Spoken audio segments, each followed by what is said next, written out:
Welcome to our channel useful to all. Indian Bismarck అనే బిరుదు ఎవరికి ఇచ్చారు?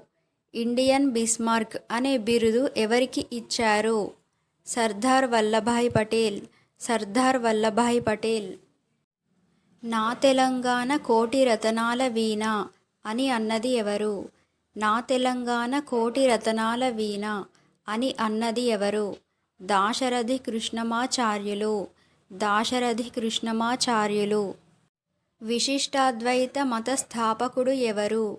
విశిష్టాద్వైత మత స్థాపకుడు ఎవరు? రామానుజాచార్యులు. రామానుజాచార్యులు. ఈఫిల్ టవర్ ఎక్కడ ఉంది? ఈఫిల్ టవర్ ఎక్కడ ఉంది? ప్యారిస్. ప్యారిస్. ఏ పదార్థం వాసన చూస్తే నిద్ర వస్తుంది? ఏ పదార్థం వాసన చూస్తే నిద్ర వస్తుంది? గసగసాలు. గసగసాలు. ఈ వీడియో నచ్చితే వీడియోని లైక్ చేసి మీ ఫ్రెండ్స్కి రిలేటివ్స్కి షేర్ చేయండి. అలాగే మన ఛానల్ని సబ్స్క్రైబ్ చేసుకోండి. Thanks for watching.